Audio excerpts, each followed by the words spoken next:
Today we are going to start class 12th mathematics chapter number 4 determinant exercise 4.4. In this exercise we will discuss about minors and cofactors.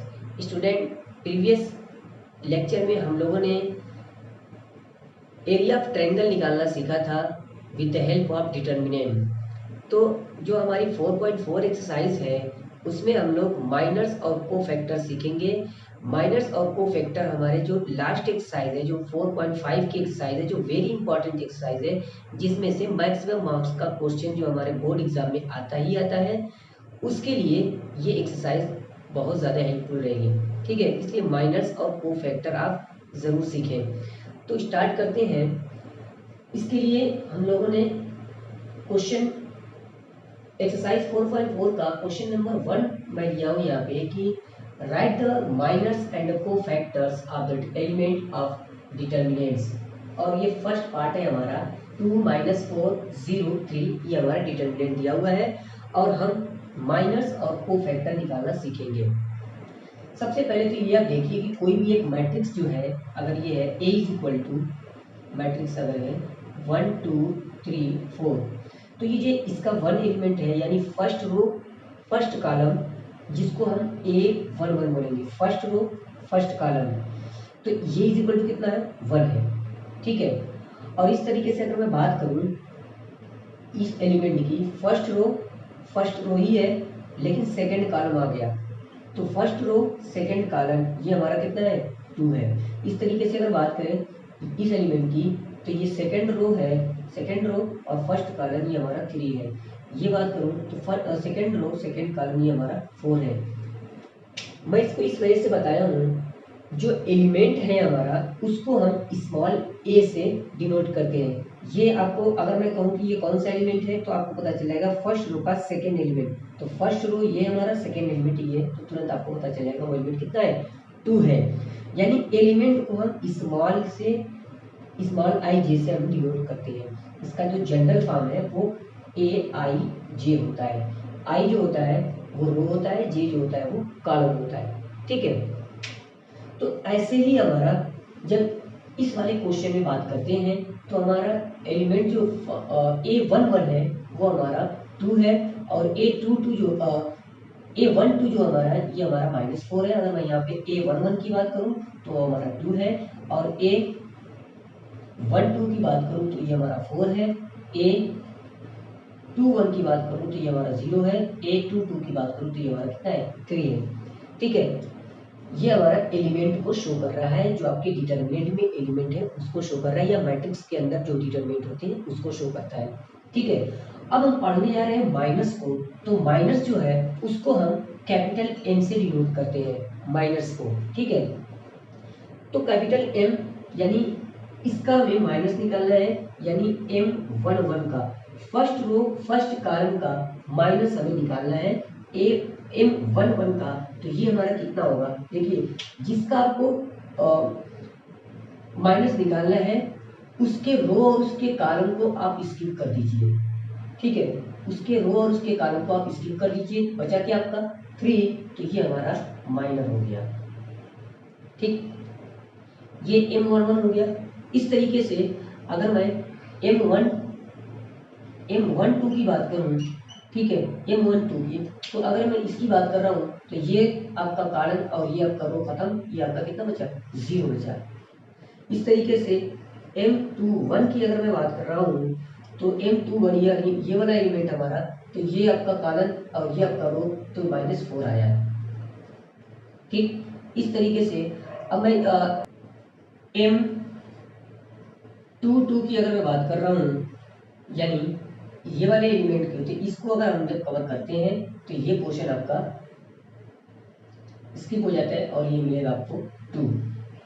बस ये आपके minus हो गए। इस determinant का minus क्या है, यानी फर्स्ट एलिमेंट का फर्स्ट रो और फर्स्ट कॉलम का जो माइनर होगा वो 3 होगा, फर्स्ट रो और सेकेंड कॉलम का जो माइनर होगा वो 0 होगा। इस तरीके से M21 और M22 ये हमारा माइनस हो गया। ठीक, अब बात करेंगे हम लोग कोफैक्टर की। ठीक है, तो कोफैक्टर को जैसे हम लोग एलिमेंट को ए से शो करते हैं, माइनस को हम कैपिटल एम से शो करते हैं और को फैक्टर को हम लोग कैपिटल ए से शो करते हैं। ठीक है, तो अब जैसे हम लोगों ने सभी एलिमेंट के -5 की है, वैसे ही सभी एलिमेंट के हम लोग को फैक्टर फाइंड करेंगे। ठीक है, यानी अब हम क्या फाइंड करेंगे, A11 क्या होगा, ठीक है, A12 क्या होगा और A21 क्या होगा और A22 क्या होगा।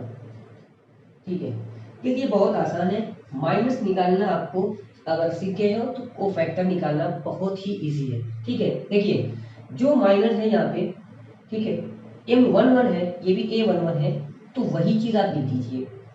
बस आप ये ध्यान दीजिए कि ये 1 है ना, जब इसको ऐड कीजिए आप, इसको ऐड करने पे क्या आता है 2 क्या है, इवन नंबर है। अगर ये इवन नंबर है तो ये जो एलिमेंट माइनर होगा वही एलिमेंट आपका कोफैक्टर होगा। अगर ये ऑड होता तो बस इसका साइन चेंज हो जाता, एलिमेंट आपके सेम होते, माइनस होता तो प्लस हो जाता, प्लस होता तो माइनस हो जाता। कब, जब आपके ऑड होंगे। ठीक है, तो अगर मैं A12 की बात करूं, A12 हमारा कितना है, 0 है, 0। तो देखिए इनको जब ऐड करेंगे तो ये कितना हो जाएगा, 3 हो जाएगा। तो 3 यानी अब माइनस होगा तो माइनस, तो 0 पे कोई इफेक्ट पड़ेगा नहीं, तो क्या -0 लिखो या +0 को कोई इफेक्ट नहीं पड़ेगा। अब बात आती है A21 हमारा -4 है, इसको जब ऐड करती हैं तो वो कितना होता है, 3 हो रहा है, और 3 हमारा क्या है, ऑड नंबर है, इसलिए इसका सिंबल चेंज हो जाएगा, एलिमेंट आपके वही होंगे, यानी माइनस है तो ये आपका सिर्फ कितना हो जाएगा, 4 हो जाएगा। इस तरीके से ये हमारा 2 है, यानी ये इवन होगा, कोई इफेक्ट नहीं पड़ रहा है इस पे, इस तरीके से ये 2 ही रहेगा, ये इवन नंबर है। ठीक है, तो ये आपके माइनस है और ये आपके कोफैक्टर्स है, और ये आपके माइनस है। ठीक है, इस तरीके से ये आपका काफी इजी था। अब हम लोग ये जो 2x2 का था, अब हम लोग 3x3 का एक देखते हैं। ठीक है, ये हमारा सेकेंड क्वेश्चन का फर्स्ट पार्ट है। ठीक है, इसका भी माइनस और कोफैक्टर फाइंड करना है। तो देखिए हम यहाँ से कोफैक्टर लिखते हैं, माइनस लिखते हैं पहले। ठीक है, माइनस, तो आपका ये कितना है, A11 है ना, तो फर्स्ट एलिमेंट है, तो यहाँ से हम क्या निकालेंगे, M11। M11 क्या होगा, देखिए इस वाले एलिमेंट को जो एलिमेंट आपको लिखना है उसके कॉलम उसके रो को जब आप लोग स्किप करते हैं, तो हमने जो एक्सपेंड वाला जो बताया था इसके पिछले वाली एक्सरसाइज में, उस तरीके से ही आपको यहाँ पे भी एक्सपेंड करना है, यानी R1 या R2 R3 किसी के भी रंग जो होता था उस तरीके से। तो यहाँ से 1 1 से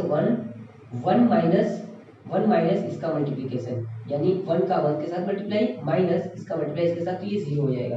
तो इस तरीके से अगर मैं बात करूँ तो 1 - 0, ठीक है, यानी ये कितना मिल रहा है आपको, ये मिला है आपको 1। यानी M11 की बात करें तो M11 आपको मिला है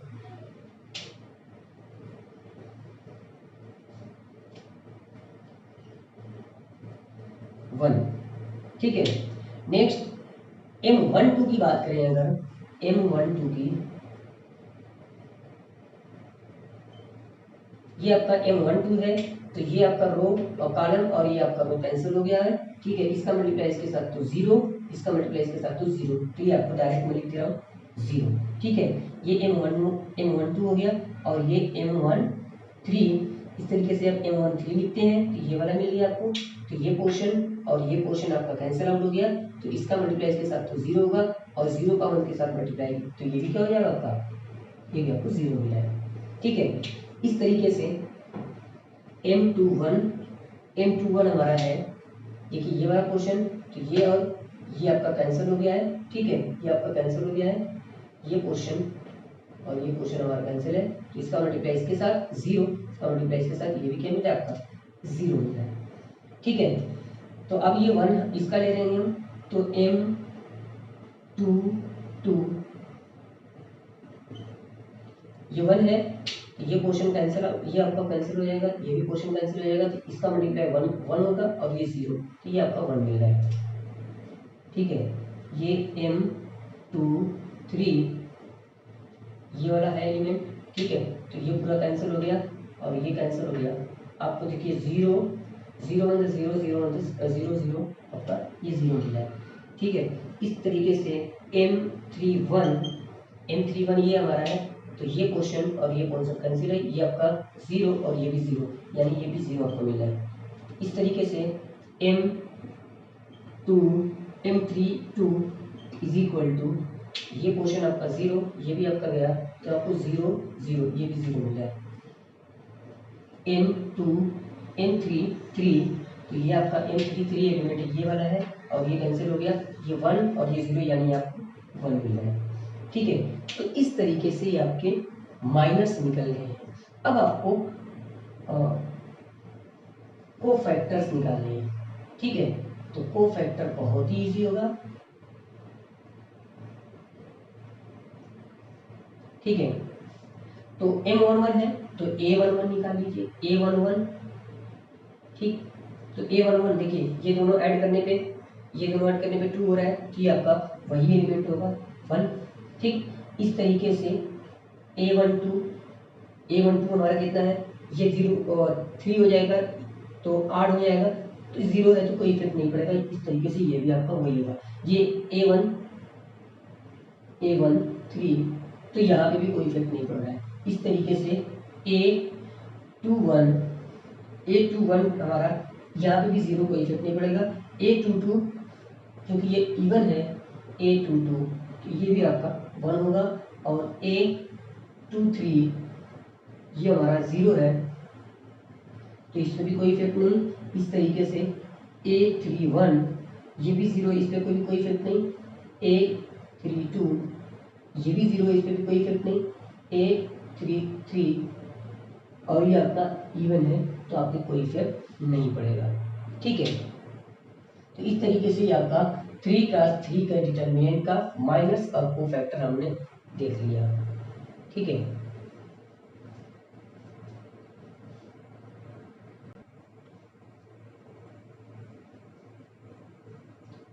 क्वेश्चन नंबर 3 है हमारा, using cofactors of element of second row evaluate delta. Delta means आपको डिटरमिनेंट की वैल्यू आपको फाइंड करना है। जैसे आपने first row, second row, third row, first column, second column, third column में से कोई भी आप यूज करके हम लोगों ने डिटरमिनेंट को सॉल्व करना सीखा था फर्स्ट वाले एक्सरसाइज में भी। ठीक है, तो लेकिन यहाँ पे ये कहा कि यूजिंग कोफैक्टर, अब आपको कोफैक्टर यूज करना है। ठीक है, of element of second row, वो भी सेकेंड रो के कोफैक्टर को ही यूज करना है। उसके बाद अब आप इस डेल्टा की वैल्यू फाइंड करना है। तो देखिए, अगर उसने सेकेंड रो बोला है, तो सेकेंड रो के ये वाले कौन से एलिमेंट होंगे, एलिमेंट की बात कर रहा हूँ, कोफैक्टर की बात नहीं कर रहा हूँ ना, मैंने माइनर की बात की। ये कौन सा एलिमेंट होगा, ये सेकेंड रो का फर्स्ट एलिमेंट। तो सेकेंड रो के फर्स्ट एलिमेंट को हम लोग कैसे लिखेंगे, सेकेंड रो है ये सेकेंड रो, तो ये A21। ठीक है, अब कोफैक्टर लिखिए, जो आपने ये एलिमेंट लिखा है वही कोफैक्टर लिख लीजिए। ए कोफैक्टर को ए से शुरू करते हैं, तो A21, ए कैपिटल 21, फिर प्लस लिख दीजिए प्लस। उसके बाद अगला एलिमेंट क्या है हमारा, 0 है, क्योंकि हमारे पास सेकेंड रो की ही बात हो रही है, सेकेंड रो ये है, तो अगला एलिमेंट क्या है हमारा, A22 है, तो A22। ठीक है, तो आप तुरंत फैक्टर लिखिए, मल्टीप्लाई बाई फैक्टर, जो आपने नंबरिंग की है 2 2, तो यहाँ पे भी 2 लिखेंगे। ठीक है, फिर प्लस A, ये वाला कौन सा है 2 3। ठीक है, और ये A2 3। ठीक है, इस तरीके से इस एलिमेंट में इस फार्मूले में अगर आप यहाँ पे ये एलिमेंट की वैल्यू रखेंगे और ये कोफैक्टर की वैल्यू निकाल के यहाँ से जब रखेंगे और इन सबको जब सॉल्व करेंगे, तब आपके पास इस डिटरमिनेंट की वैल्यू फाइंड हो जाएगी। और कौन सा यूज कर रहे हैं आप, कौन सा यूज कर रहे हैं, सेकेंड रो को आप यूज कर रहे हैं। ठीक है, तो इस तरीके से हम लिख सकते हैं delta is equal to this. ठीक है, अब आप A21 की वैल्यू तो आप यहाँ से ले लोगे, लेकिन कैपिटल A21 यानी जो हमारा फैक्टर है उसकी वैल्यू कहाँ से आएगी, तो फैक्टर निकालने के लिए पहले हमें माइनर निकालना पड़ेगा, तो पहले हम माइनर निकालने जाते हैं, ठीक है। उसके बाद हम लोग यहाँ से उसमें सॉल्व करेंगे। तो पहले हम यहाँ पे माइनर निकालेंगे, तो माइनर ये हमारा होगा, माइनर हमारा सिर्फ उसी का चाहिए, यानी M21 का चाहिए। तो M21 ये हमारा माइनर कितना होगा, देखिए ये हमारा, तो ये पोर्शन गया, ये पोर्शन, ठीक है, और ये, तो ये कितना होगा, 3 3 9, 9 माइनस 8 2 16, 9 माइनस 16, इस तरीके से ये आपको मिलेगा -7, ठीक है। ये M21 हो गया।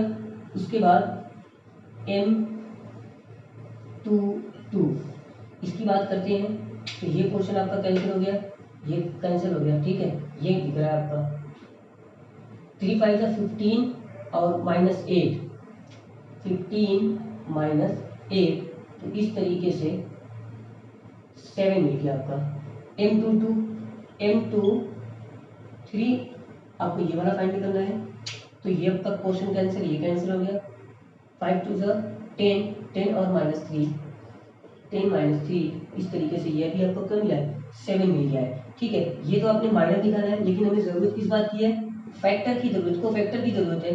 तो हम यहाँ पे A21 लिखेंगे और A22 निकालेंगे और A23 निकालेंगे, ठीक है। तो A21 हमारा कितना होगा, देखिए A21 ये ऐड करने पे 8 हो जा रहा है, इस तरीके से ये वाला क्या हो जाएगा आपका, माइनस वाला प्लस हो जाएगा, तो ये आपका 7 हो जाएगा, ठीक है।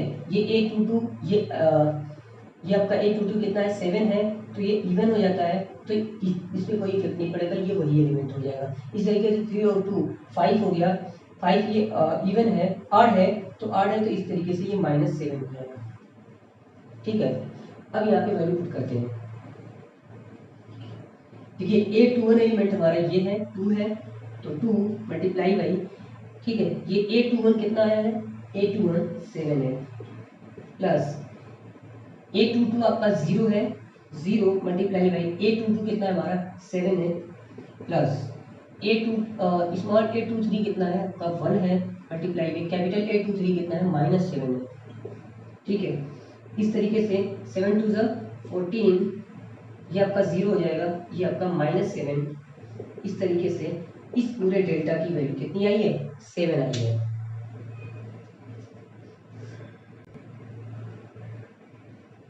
इस तरीके से ये क्वेश्चन आपका कंप्लीट होता है। अगर ये बोलता कि थर्ड रो के लिए बोलता, तो आपका ये वाला क्वेश्चन आया था, तो ये A31 A31 A32 A32, ठीक है, और A33 हो जाता। अगर कॉलम की बात करता तो आप कॉलम पे आप उस पर फार्मूला बना लेते, ठीक है। तो ये आपका एक तरीके से फार्मूला होगा।